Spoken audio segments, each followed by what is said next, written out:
Okay, welcome back for part 3 of building a quick rock base. My name is John Will. Part 1 talked about building the rock base. Part 2 we discussed seaming it and sealing the rock, and now part 3 here we're going to talk about painting the rock.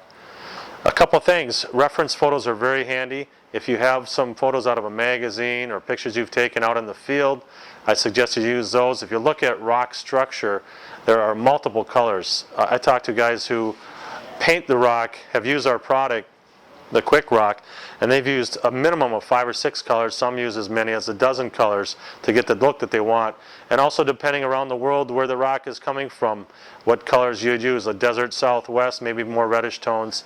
Colorado Rockies, maybe darker colors and grays and browns. So that is something to consider, and also, like I mentioned, reference photos. Today what we're going to do, this rock base has a mountain lion on it.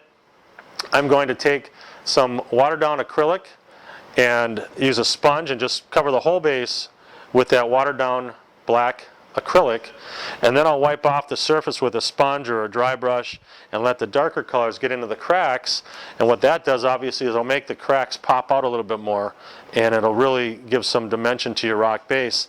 And then we'll go with a brown or burnt umber, a yellow ochre, and you can also flick paint on with a toothbrush or a dry brush as you want in different areas, and add maybe a mallard orange at the end.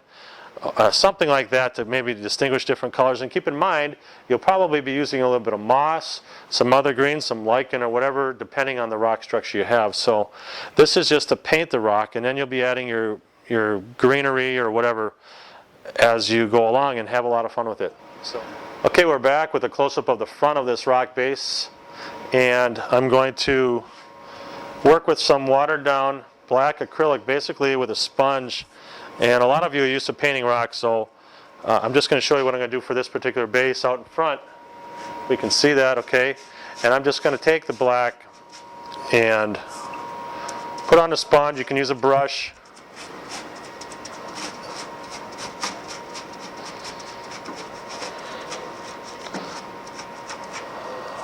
As a matter of fact, to get into some of the cracks and crevices, I like to use a brush to get that black paint worked in there.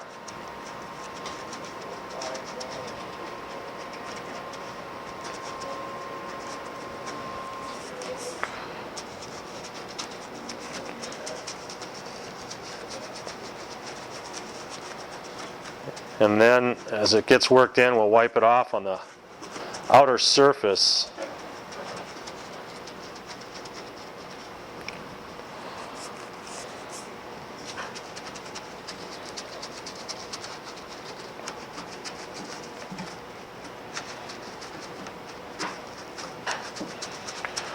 I'll get a brush here to show you both ways here. A little more water.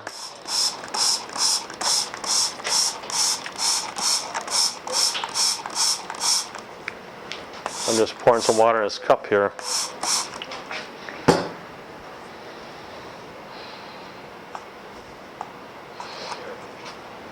Now there are guys that have used like a latex house paint and have done the whole base with like a tan, a nice tan color. That works out good too. We're just using black here, like I mentioned. There's a lot of different ways to do it, but I kind of think starting with a really dark, a deep gray or a black is good, so you get the paint in the cracks.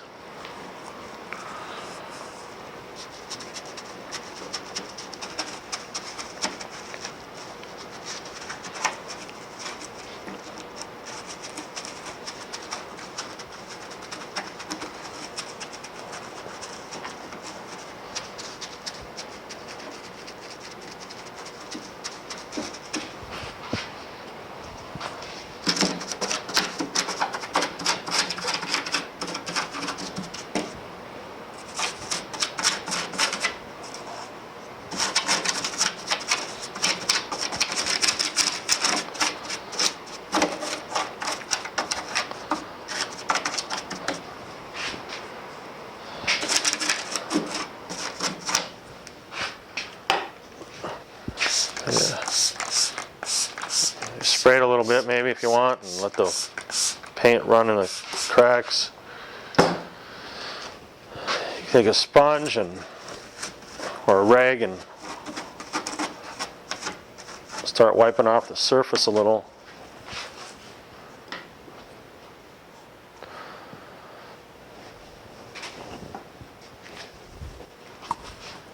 Okay.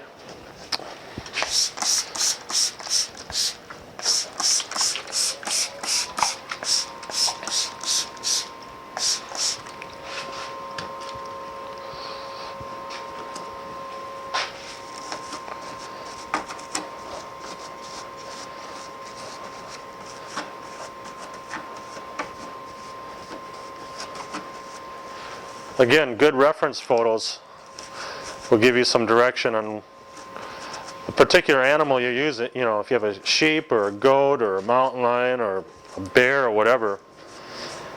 I highly recommend getting some reference photos, and you'll be amazed, I think, if you've never worked with rock before, how many different colors you'll find on the rock surface.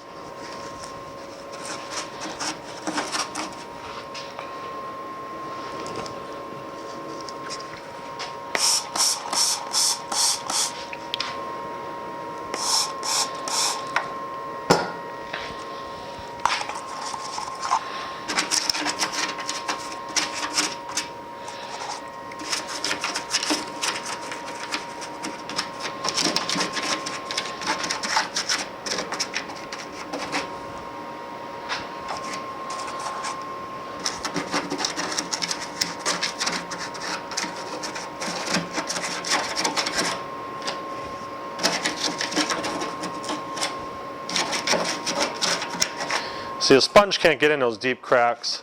That's why if you had a spray bottle, you know, you could do it that way and get that dark black or dark brown or dark gray into the deep corners and cracks.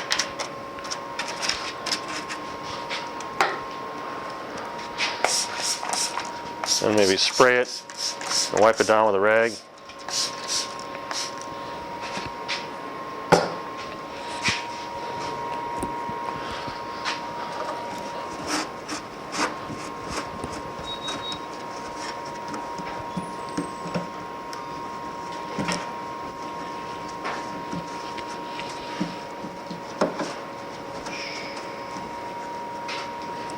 Okay, then you do that, and you start to have the cracks kind of pop out a little bit.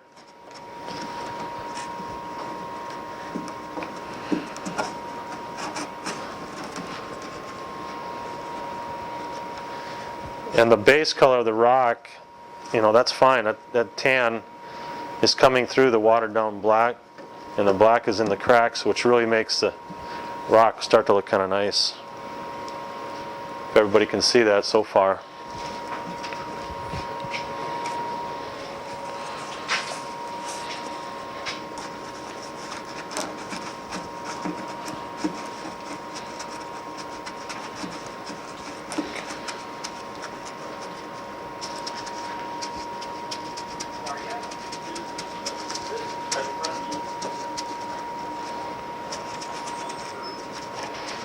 I think you can get the idea so far what we have here. I'll take my water bottle again here and just maybe hit a few spots that are a little darker, and then wipe it off with a rag again or sponge. Okay, now we're going to add a deep base gray.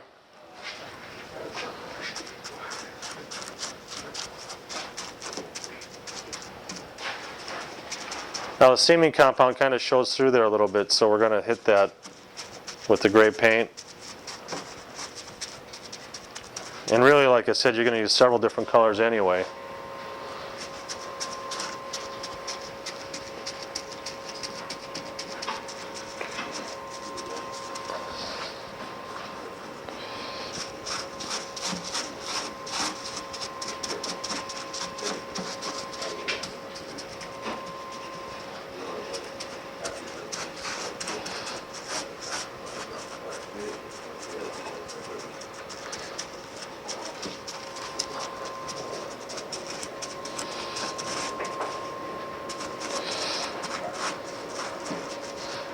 So even though the seaming compound might be showing through with the water base, another thing you can do is take and paint the whole base one color with a lacquer paint, the same color as the rock itself.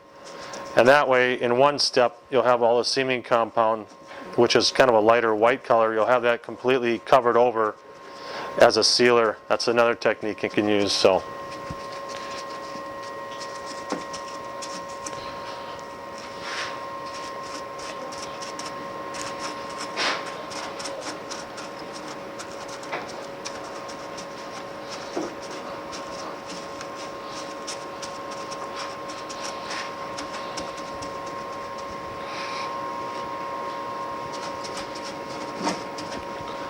I'll take my brush again, dip it in a dark gray, and hit some of the seaming compound a little bit just to darken it up a little bit.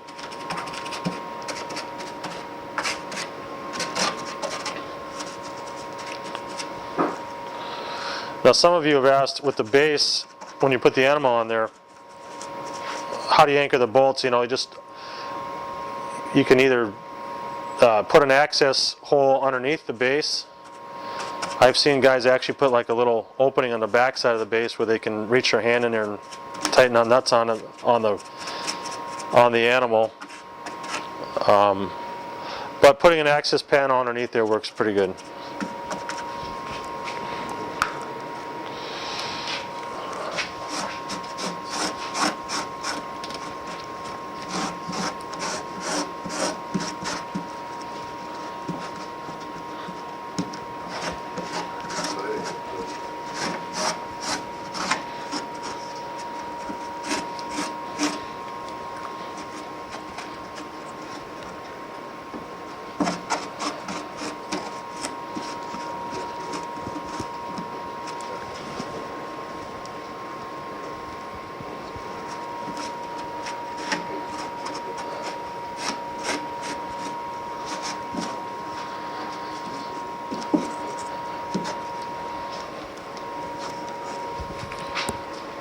Maybe hit it with a little bit of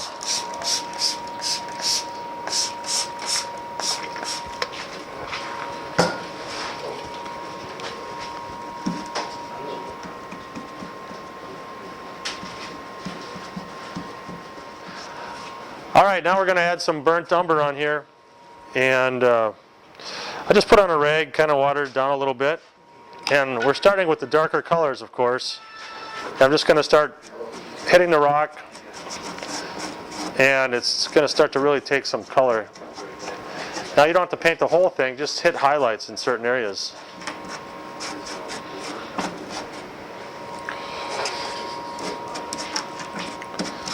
Just be creative, you know.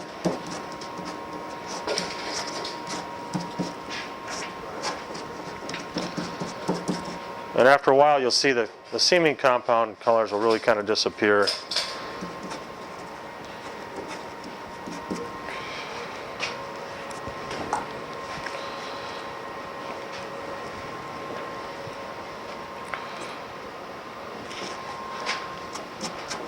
And I won't do the whole rock with the burnt umber, just certain areas.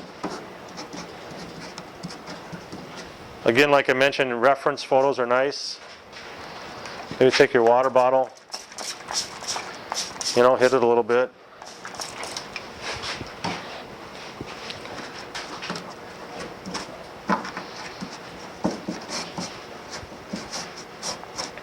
All right, here we are with the final rock product. We did some yellow ochre and some burnt umber, added a few other colors on there, and you kind of get an idea what a rock might look like painted.